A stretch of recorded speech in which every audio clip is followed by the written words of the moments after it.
Good morning. My name is Ruth Hannon, and welcome to the first of several summer services to be conducted by members of small group ministries that have worked together through this whole church year.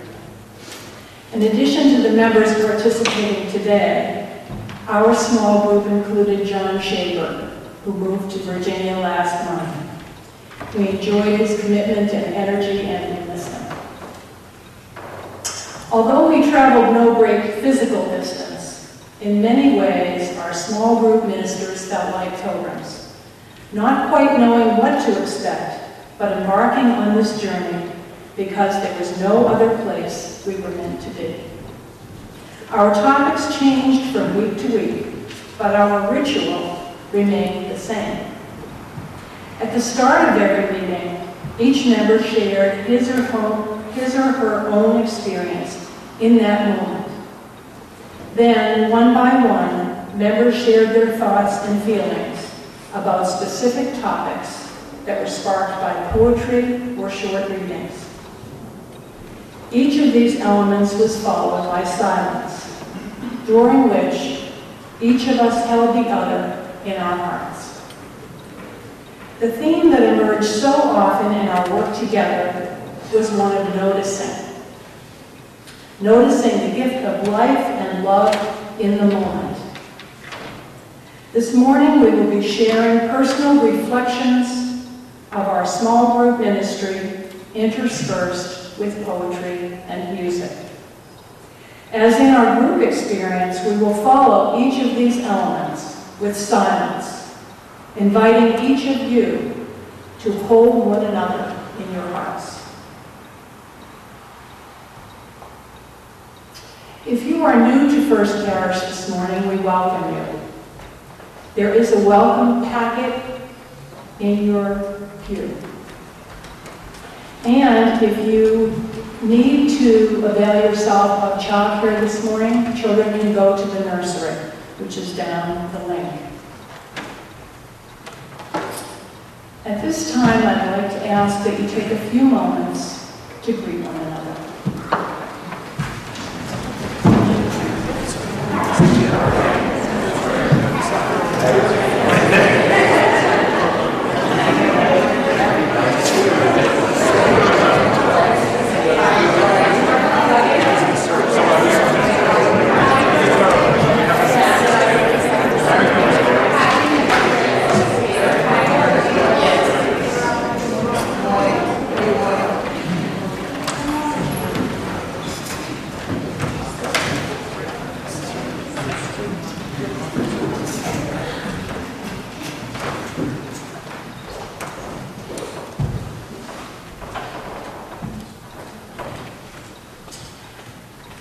Let us gather in this sacred space, mindful of the gifts we are given and the gifts that are received. Noticing in each moment the wonder of this day, holding in our hearts each other's greatest joys and deepest sorrows, and moved by the spirit of love, joy, and discovery that inspires our shared ministry.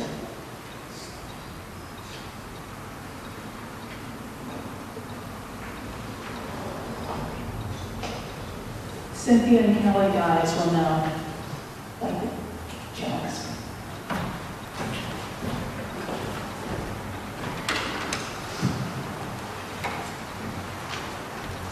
Each week, we kindle the light of truth that burns most brightly in the center of our fellowship.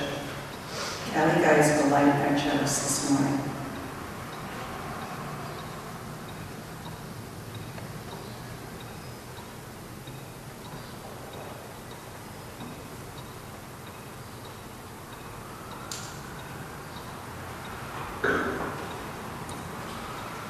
Let us say together the words of affirmation printed in your order of worship, which is your hand. Come, let us gather. We gather to celebrate the sacred within and among us. We come to seek spiritual growth and understanding. We strive to practice acceptance, forgiveness, and love. Together we work to build the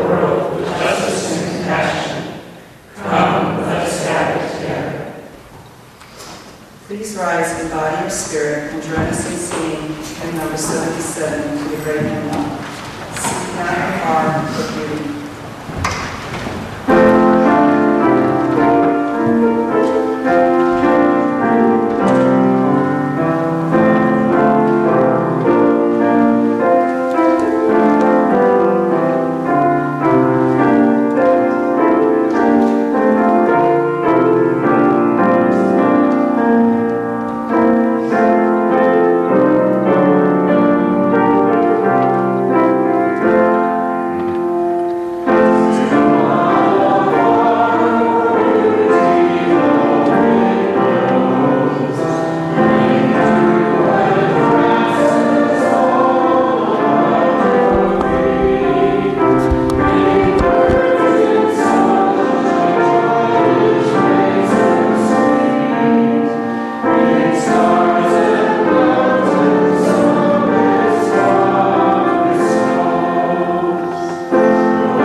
Good morning.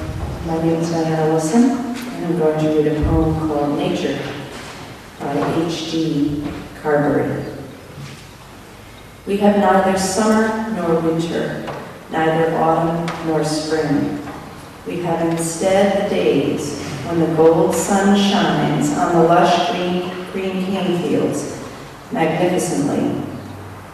The days when the rain beats like bullets on the roofs, and there is no sound but the swish of water in the gullies, and trees struggling in the high Jamaica winds. Also, there are the days when leaves fade off from guango trees, and the reaped cane fields lie bare and fallow to the sun.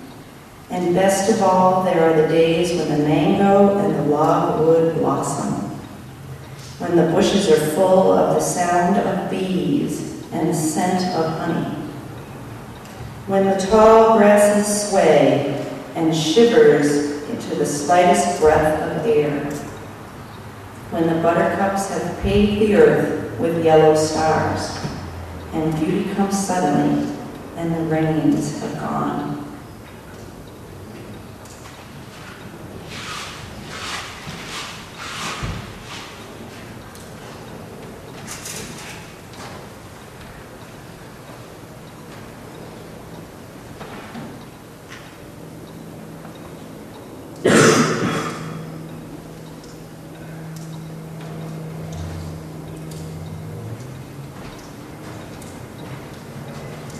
Good morning.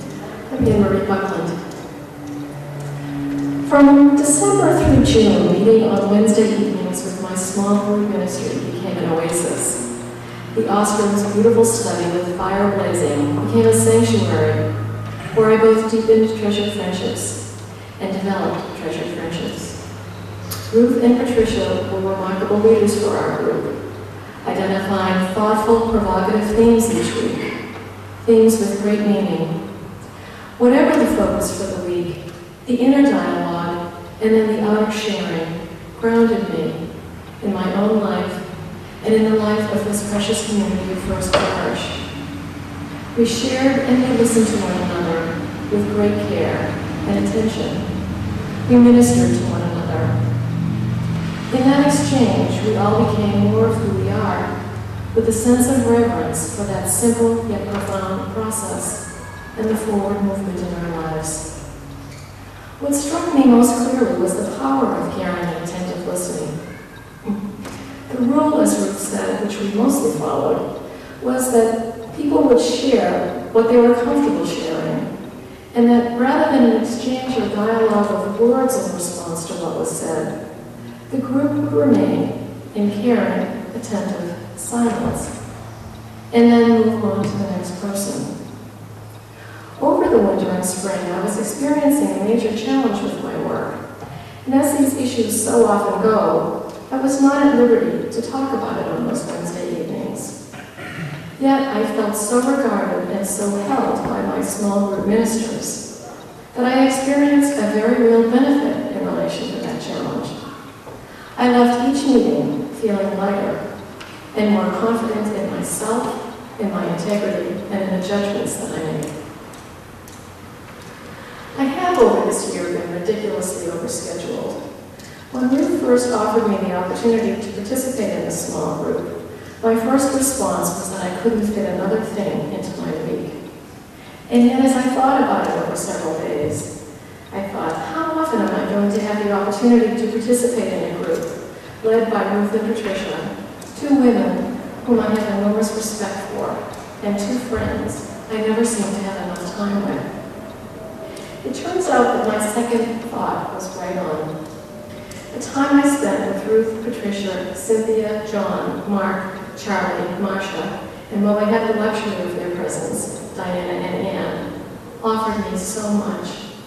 I came away with a new appreciation for focusing on the important and noticing the joy and lightness that comes with caring, attentive presence, and friendship.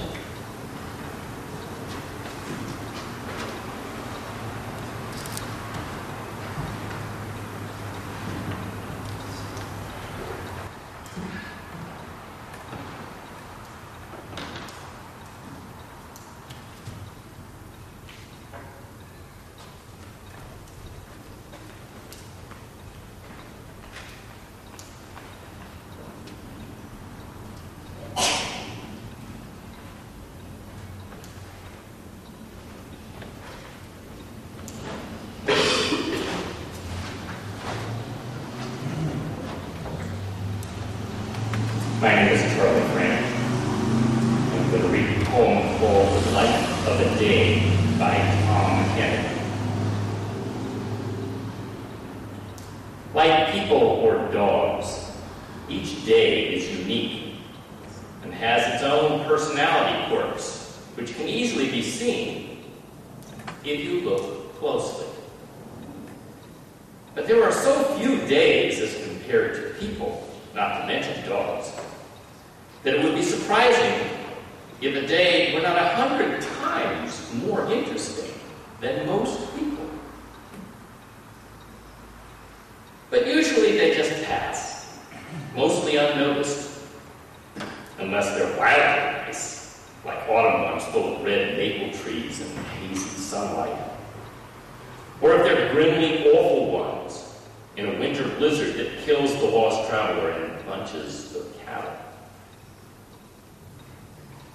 For some reason, we like to see days pass, even though most of us claim we don't want to reach our last one for a long time. We examine each day before us with barely a glance and say, no, this isn't the one I've been looking for, and wait in a bored sort of way for the next when we are convinced our life will start for real. Meanwhile, this day is going by perfectly well-adjusted, as some days are, with the right amounts of sunlight and shade, and a light breeze scented with a perfume made from the mixture of fallen apples, corn stubble, dry oak leaves, and the faint odor of last night's Andrew Scott.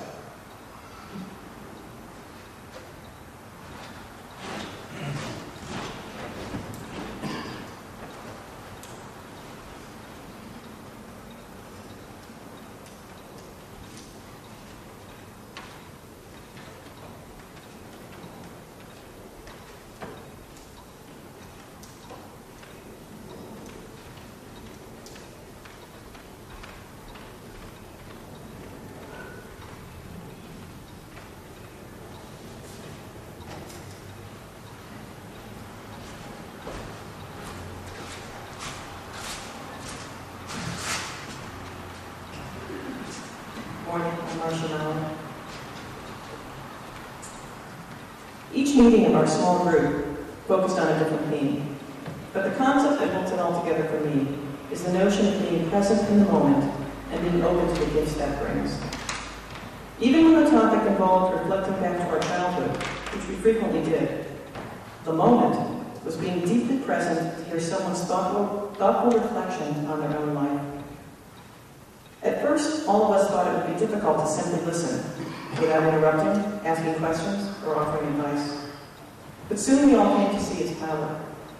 And with that intense listening came views of people who in many cases I had known from church for many years, that I had never seen before. The permission we were given each week, that there was nowhere else we needed to be, was freeing. This message prepared us for another gift of small group ministries, its pace. Slow. We check in, then settle for a moment. We listen to a reading. We sit quietly and reflect. Someone shares. They take their time in sharing. Their sharing may have silences within it. Then we sit quietly again. Someone else shares. We are not in a hurry. Our bodies are not elsewhere. Our minds are not elsewhere. Our only purpose is to listen, reflect, and simply be.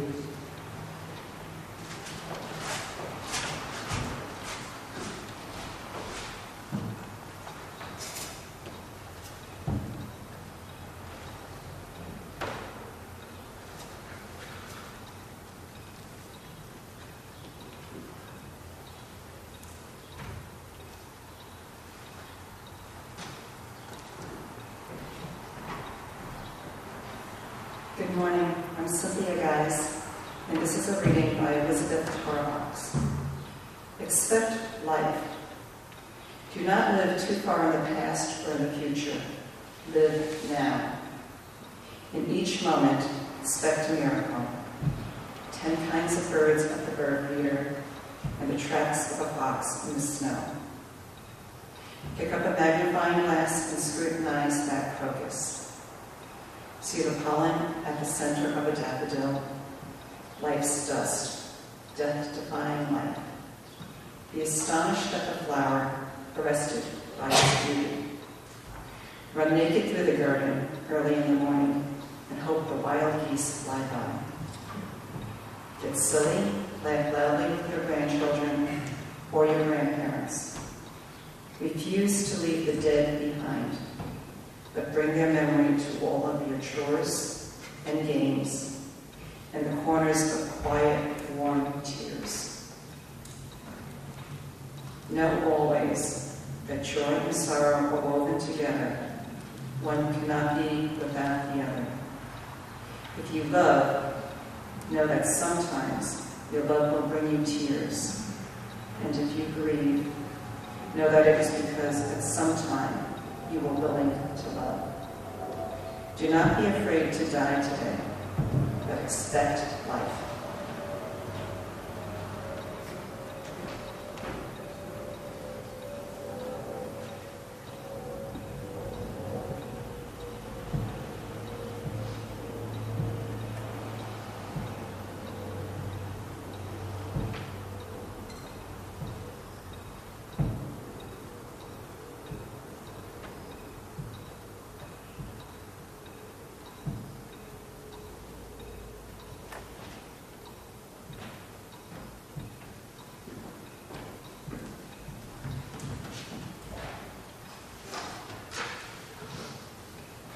Good morning, I'm Patricia Ostrom. For 8 months, I've invited 8 people into my home, approximately twice a month for small group sharing. When we began this, I had no idea what to expect or what would happen, or how I would feel about it. Now that we are reaching the end of this shared journey, I realize what a unique and memorable experience it has been. During this time, I shared things with this group that I hadn't spoken of for years, if ever. I realized things about myself that I had never spent time discovering. I found that these people loved my cat, my dog, and my fireplace, and felt comfortable and at home with us. I grew in deeper respect for those I thought I already knew, and for those I was just beginning to know. I recognized the humanness of us all, our weaknesses and our vulnerability, our unique backgrounds and family situations, our various passions and hurts and causes, our senses of humor. I also saw our commonalities, which frequently made us smile and laugh out loud. I grew an appreciation for the gifts of these 8 people, gifts of poetic language and beautiful gestures, of long-winded storytelling from the heart, the ability to describe a childhood scene with such vividness that I felt I had been there, and also the gift of succinctness. I love the quiet, the serenity, the deep listening, and the deep caring of these members. For me, these hours together were undoubtedly the most relaxed and the most self-reflective hours of my entire year. And I know for sure that on these Wednesday nights, there was absolutely nowhere else that I was supposed to be.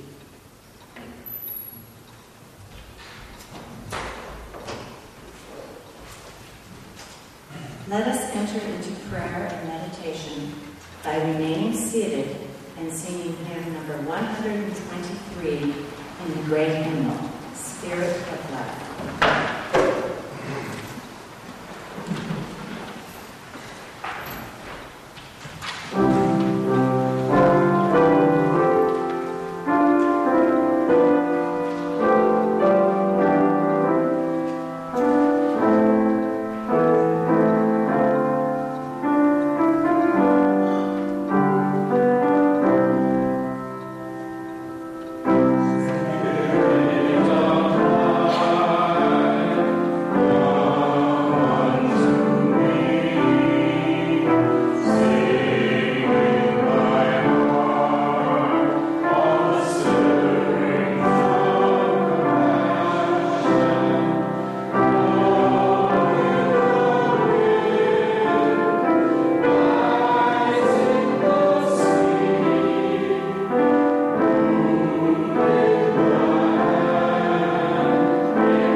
Let us welcome the silence, knowing that there is no other thing that we need to be doing, and no other place that we need to be.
we want to continue our time of thoughtful attentiveness as we read together the covenant which the congregation provisionally accepted on June 12th.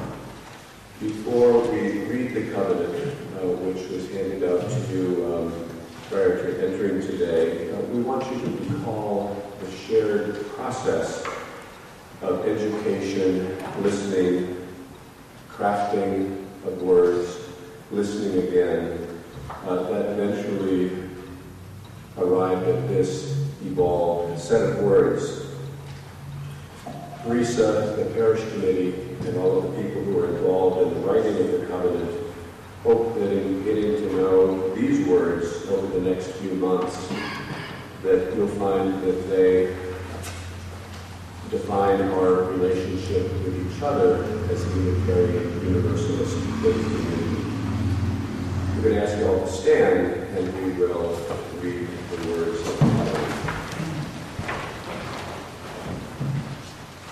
In devotion to truth, searching on many spiritual paths, we honor the living legacy of our faith in the human potential for goodness, and in the God of limitless love in whom we are one. We unite in faith to celebrate the sacred as it reveals itself within and among us, to promote spiritual growth and to care for those in need, to honor and protect the natural world, which inspires wonder and sustains life, to walk together in peace, so that we may be united through justice and compassion in our world. Thank you.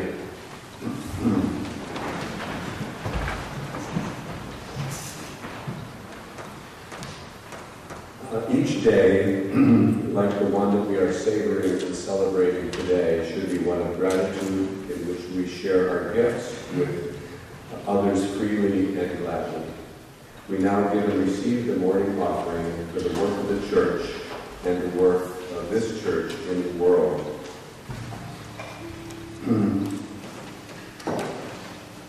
As you make your morning offering, continue to enjoy a time of peace and attentiveness and meditation as Charlie Franich plays Summertime by George Gershwin.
or stand again, for our closing hymn, number 1064 in the field book, "You Go Home." Our small group of pilgrims will sing the first verse for you, and then we invite you to join in singing the remaining 2 verses.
Our closing benediction comes from words by Mary Jean Einer. Normal day, let me be aware of the treasure you are. Let me learn from you, love you, bless you before you depart. Let me not pass you by in quest of some rare and perfect tomorrow. Let me hold you while I may, for it may not always be so. One day I shall dig my nails into the earth, or bury my face in the pillow, or stretch myself taut, or raise my hands to the sky and want, more than all the world, your return. As you leave this sacred place this morning, we hope you will all remember to pay attention, to notice. Listen to the music. Listen to the silence. Smell the flowers. Enjoy this moment. Savor this day and love someone.